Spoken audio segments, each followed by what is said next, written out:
Wassalatu wassalamu ala rasulillah wa ala alihi wa sahbihi wa mawalah. Ashhadu an la ilaha illallah wa ashhadu anna muhammadan abduhu wa rasuluh. Allahumma salli wa sallim wa barik ala abdika wa rasulika Muhammadin wa ala alihi wa sahbihi wa tabi'ina ila yaumiddin, amma ba'd. Qala Allah ta'ala, a'udzu billahi minasy syaithanir rajim. Wa qalu asatirul awwalin iktatabaha fahiya tumla alaihi bukratan wa asila. Qul anzalahu alladhi ya'lamu sirra fis samawati wal ardh innahu kana ghafurar rahima.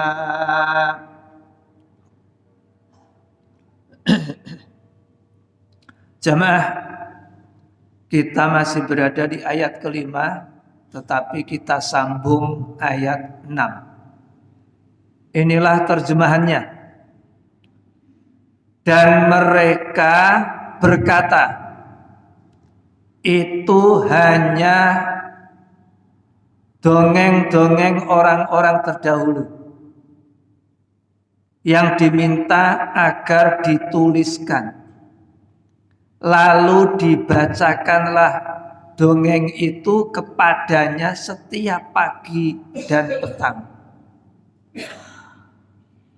Katakanlah Muhammad, Al-Quran itu diturunkan oleh Allah yang mengetahui rahasia di langit dan di bumi.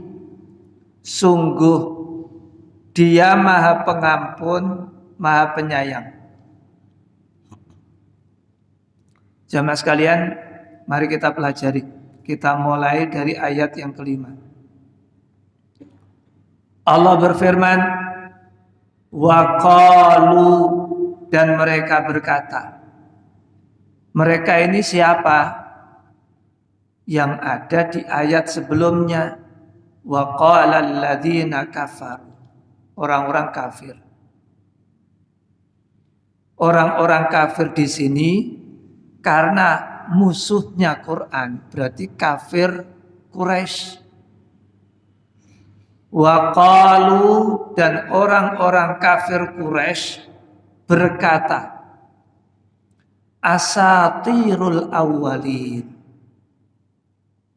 Semua itu adalah dongeng-dongeng belaka, cerita-cerita umat terdahulu.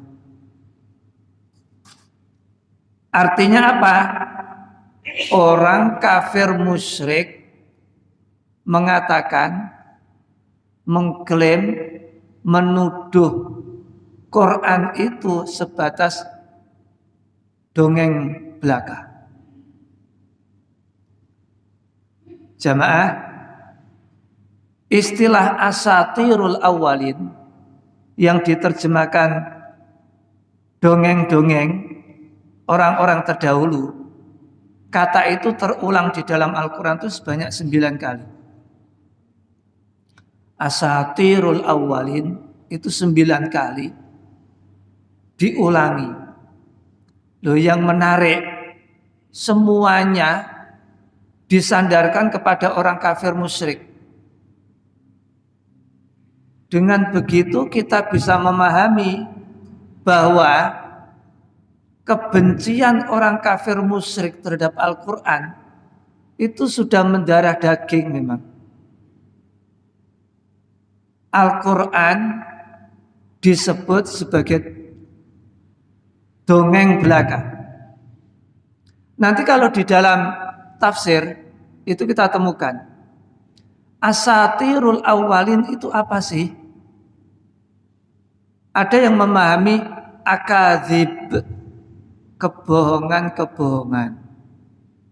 Jadi Quran itu isinya hanya kebohongan-kebohongan. Ada yang memahami asatirul awalin itu abatil, kebatilan-kebatilan. Berarti Quran itu isinya cuma barang-barang batil. Ada yang memahami khurafat, itu hanya khurafat belaka. Jadi kalau begitu Quran itu nggak ada benar-benarnya. Quran itu kalau nggak kebohongan, ya kebatilan, ya khurafat. Atau kisah-kisah umat terdahulu saja.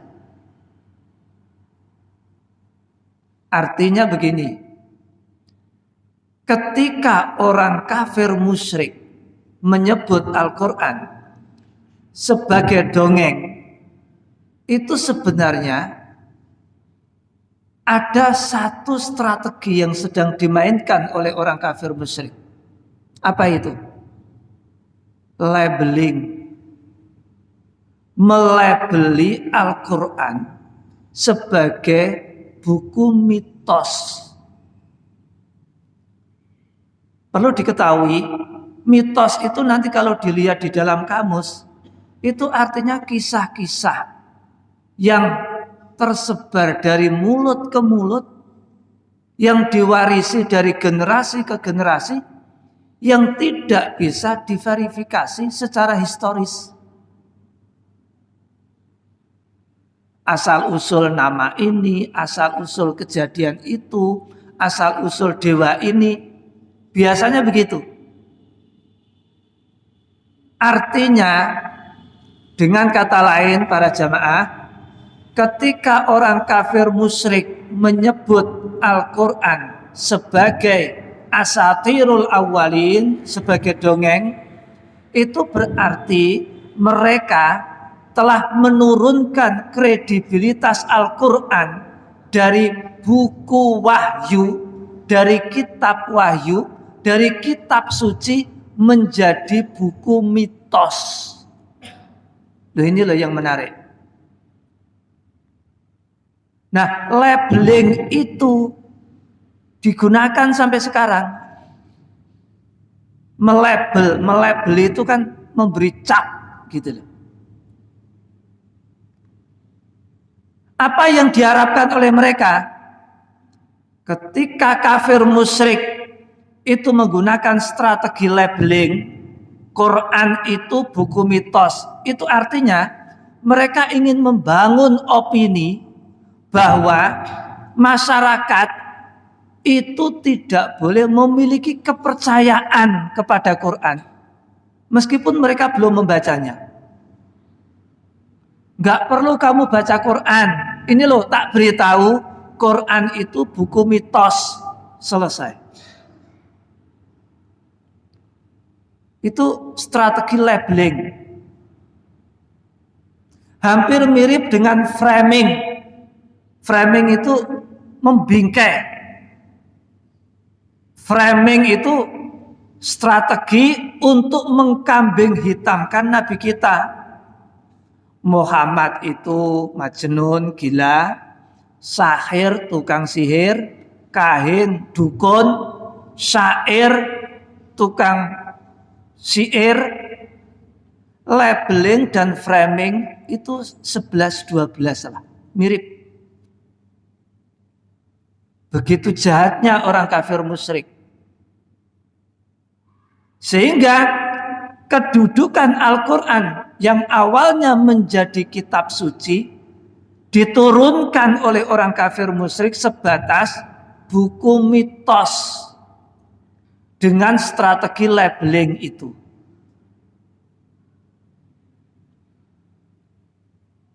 Jadi pada ayat pertama kita lihat ya, pada ayat sebelumnya, ayat keempat, orang kafir menyebut Quran itu kebohongan yang diciptakan, yang direkayasa oleh Nabi Muhammad, yang dibantu oleh tim. Di ayat kelima, mereka menambahkan label itu. Quran itu dongeng semata, buku mitos. Berikutnya, iktatabaha. Bukan hanya dibilang buku mitos, tetapi itu diminta untuk dituliskan. Jadi artinya begini, Nabi kita Muhammad itu memang tidak membaca, tidak menulis. Karena itu untuk menyerang kepribadian beliau, mereka menyebut Muhammad itu minta kepada pihak lain untuk menuliskan Quran yang isinya kisah-kisah, legenda, mitos itu. Jadi ini tuduhannya meningkat dari kebohongan, kemudian buku mitos, orang lain yang menulis untuk Nabi kita Muhammad. Gak cukup sampai di situ. Fahiyatumla. Itu dibacakan, didiktekan buk alaihi kepada Nabi kita, bukrata wa asila, pagi dan petang. Artinya apa? Tuduhan ini mempertegas Nabi itu enggak membaca, enggak menulis. Karena itu opini yang dibangun karena Muhammad itu tidak membaca, tidak menulis, berarti ada pihak lain yang menulis untuk Muhammad dan dibacakan supaya Muhammad hafal. Kejam banget toh. Itu orang kafir musyrik sampai sebegitunya. Nah, strategi ini kotor. Strategi ini kotor.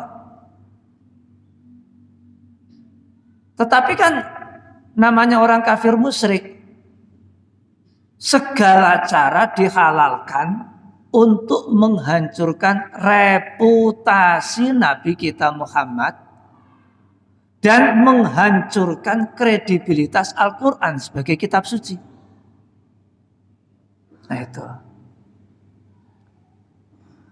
Wa qalu asatirul awwalina tatabaha fahiyatumla alaihi bukratan wa asila.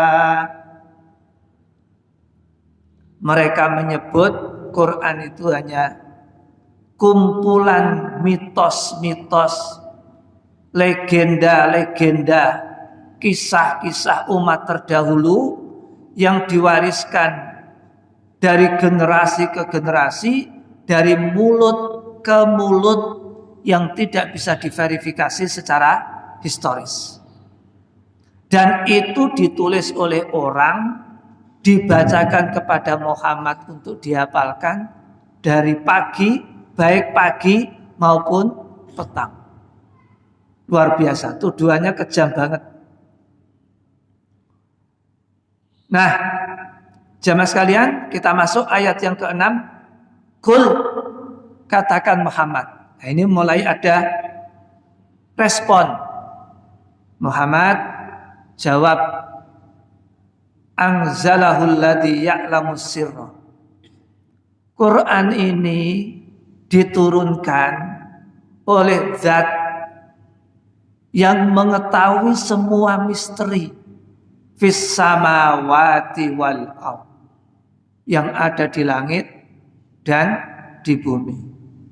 Katakan saja Muhammad bahwa Quran itu yang kamu terima diturunkan oleh zat yang mengetahui misteri langit dan bumi. Sudah, katakan begitu. Sir itu artinya rahasia. Sir itu artinya misteri. Kata dasarnya mengandung arti sesuatu yang tersembunyi. Sir itu sesuatu yang tersembunyi. Maka disebut rahasia atau misteri.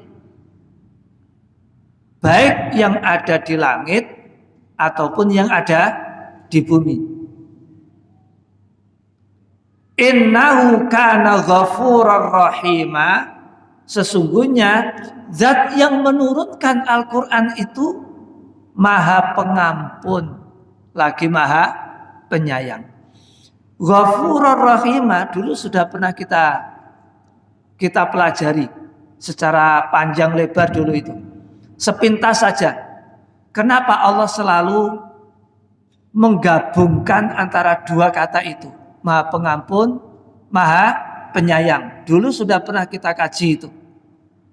Maha Pengampun berarti Allah memberi maghfirah, ampunan. Maha Penyayang berarti Allah memberikan rahmat. Kenapa ampunan disebut dulu baru rahmat? Jawaban sederhana, karena ampunan itu keselamatan, sedangkan rahmat itu bonus. Ilustrasinya seperti kita maju ke medan perang. Apa yang pertama kali diminta ketika kita maju ke medan perang? Selamat. Selamat dulu. Setelah selamat, apakah kita nanti mau dapat harta rampasan atau tidak, itu nomor sekian. Yang penting selamat. Keselamatan itu identik dengan ampunan. Harta rampasan itu identik dengan rahmat. Yang penting diampuni dulu dosa-dosanya. Sehat nomor 2. Yang penting diampuni dulu dosa-dosanya. Tambah rezeki nomor sekian. Yang penting diampuni dulu dosa-dosanya.